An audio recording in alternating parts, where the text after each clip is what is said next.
Does everyone ski in Colorado? Does everyone in Colorado drive a Subaru? And is everyone here high?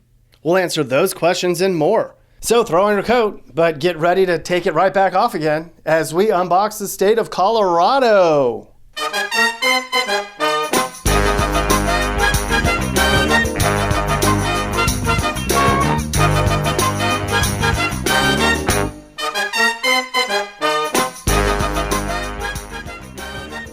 Colorado. Such a pretty state, isn't it? It's one of the fastest growing and admired states for a reason. If you're an adventurer, a hippie, a ski bum, an outdoor enthusiast, an urbanite, or a redneck, this state has something for you. To get a complete higher level view of the Centennial State, we need to, as always, break the state down into its various regions. Like over here. This is the western border of Colorado. It's basically Utah. Small mountains, small towns, Indian casinos and such. Up here are more rolling hills and a bunch of oil wells. There really isn't a lot going on in this part of the state outside of Grand Junction. They call this whole side of the state the Western Slope. It's really pretty, but there's not a lot of jobs. You'd be bored. There's forest fires sometimes. Then you have the southern border, which is made up of small mountain towns and sort of affordable ski resorts. Down here is the town of Durango. Durango is a small town surrounded by mountains. It's not a very welcoming place for outside views or progressive mindsets. If you're poor, too bad. There also aren't a lot of jobs here, so it's not a good place to raise your family if you want them to remain close by. If you live in Durango, your teenage kids will ditch class and be rebellious. Likely. Probably. Sometimes. Over here in between mountain ranges, it's basically cattle ranches. Lots and lots of hamburgers begin their lives in this part of the state. In case you didn't know, beef cattle is Colorado's #1 agricultural commodity.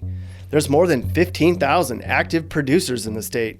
There are 3 million head of cattle here at any given time, and nearly a third of Colorado counties are economically dependent on the cattle industry.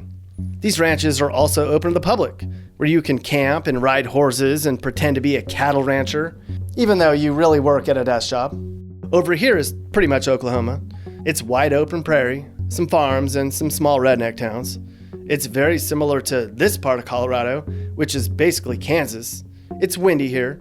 Sometimes they get blizzards. Sometimes they get tornadoes. The redneck towns are the strongest up here in this corner of the state, which has more oil rigs and blue-collar folks and small towns you've never heard of. Places like Otis and Yuma and Eckley and Ray, which all sort of sound like the names of 4 redneck brothers, actually.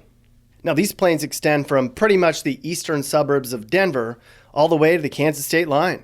And then it keeps going and going all the way to southern Indiana. So you can say the plains begin or end in Colorado. Here's a much more simplified version of the landscape in Colorado. Anyone in western, eastern, or southern Colorado is likely a Colorado native. But the new and modern Colorado is this part, right down the middle of the state. This is where all the big cities, mountains, and transplants live. Because of the mountains, most people have settled in this part of the state. You can see here the population density of Colorado. That's Denver there, the state capital, the big red blotch. Colorado has the highest average elevation of all states. Denver's called the Mile High City because it's exactly 1 mile above sea level. Denver's a booming city. It's actually the 5th fastest growing city in the nation. Mostly millennials and people from California. A lot of people here have dogs. Everybody's like a quarter hippie, and a lot of people here pretend to ski or snowboard better than they actually do. And they love their beer in Denver. It's a beer brewing bubble. You can buy beer in bars and breweries and then take a big bathroom break before bed. Being a major city, there's a lot of larger companies here. There's several outdoor apparel companies like Sports Authority in Denver. The average cost for a home here in Denver is twice the national average, and it's going up every day, mostly because of transplants. The south end of Denver is mostly rich people. Then you go a little further south, and down here is Colorado Springs. This is home to the Air Force Academy. This is a very conservative place. In fact, as a percentage of conservative voters, it has the 4th most in the country. As such, there are a lot of churches here. Just about everybody has a dog, and a lot of people have Subarus and pickups. Homes are pricey because it's growing really fast. Then way down here is Pueblo. Pueblo is Pueblo. It's pretty much the most dangerous city in the state. It's very poor, and they have a drug and homeless problem. Don't move here unless you want a small town life without having to live out in the prairie. Actually, pick the prairie. Now, the opposite side of Denver is Boulder. Boulderites are an outdoorsy hippie type. They ride their bikes around, they don't eat meat, and they drink kombucha tea. This is Subaru Central for the entire state. They definitely aren't snappy dressers, but the laid-back vibe is what makes it so chill here. Supposedly. Maybe. If you're out of shape or you don't like to exercise, then you won't make many friends here, pal. And of course, we have the mountain ski towns. Places you've likely heard of, like Aspen, Telluride, and Vail. Then there's the smaller ones many people don't know about, like Breckenridge and Steamboat Springs and Silverton, Arapahoe, Copper, Crested Butte, Keystone, Powderhorn, on and on and on and on. Colorado has the third most ski resorts in the country, at 31. Sure, New York has some okay places to ski, and Michigan doesn't count at all. Therefore, Colorado has, by far, the best places to shred. These ski towns all have their own unique culture. Of course, there's the fancy resorts like Vail and Aspen, which used to be rich, exclusive enclaves, but now have become overbuilt tourist traps. Some Colorado ski towns have a huge nightlife, and some are far more remote.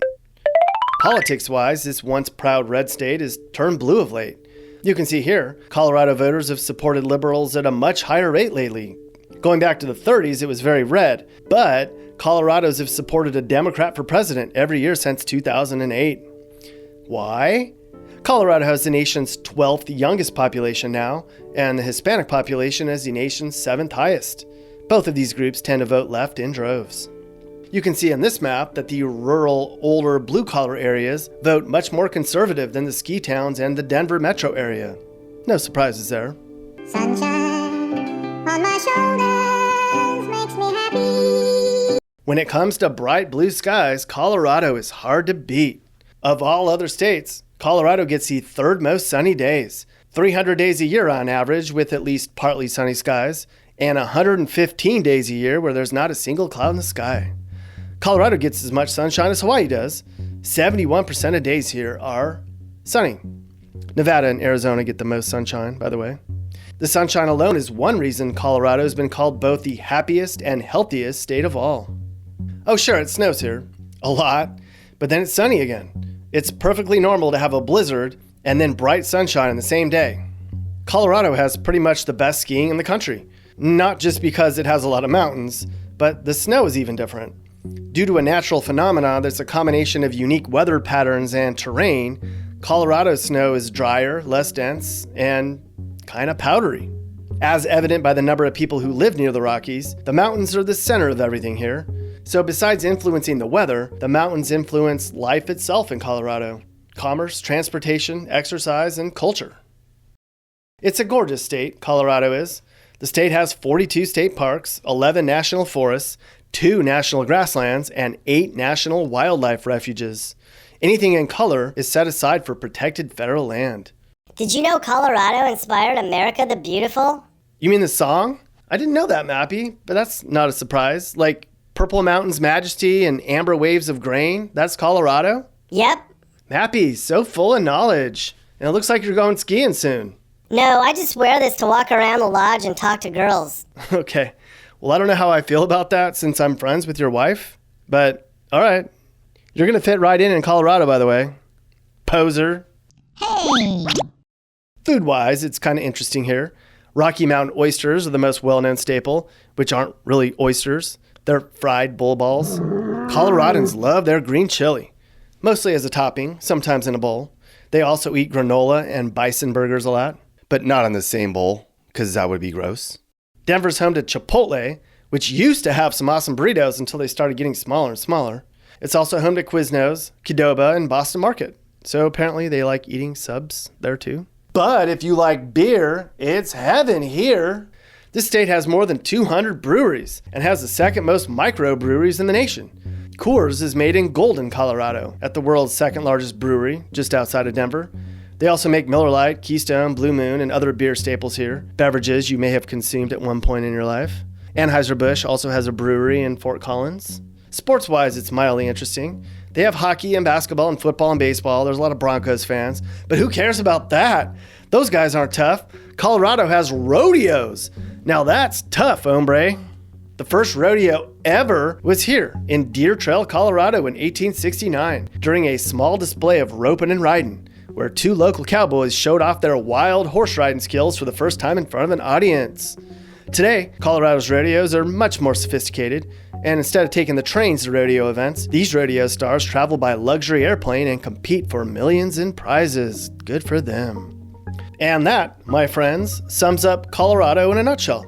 Rugged by birth, it's a very complex state.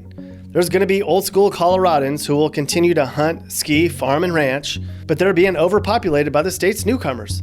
Those who pretend to ski, who claim to be avid outdoorsmen, and who have no connection to Colorado's glorious, manly past. As a more progressive population continues to move here, Colorado is becoming not really Colorado anymore. Okay, so that's it. Unboxing Colorado.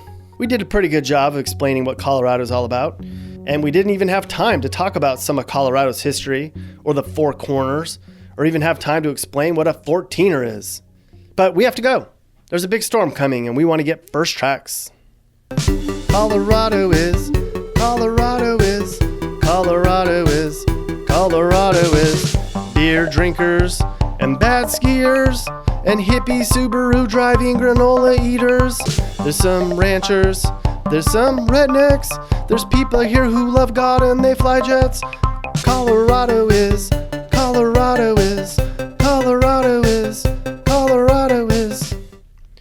I know that you'll have a ball if you packed up and moved out to Colorado.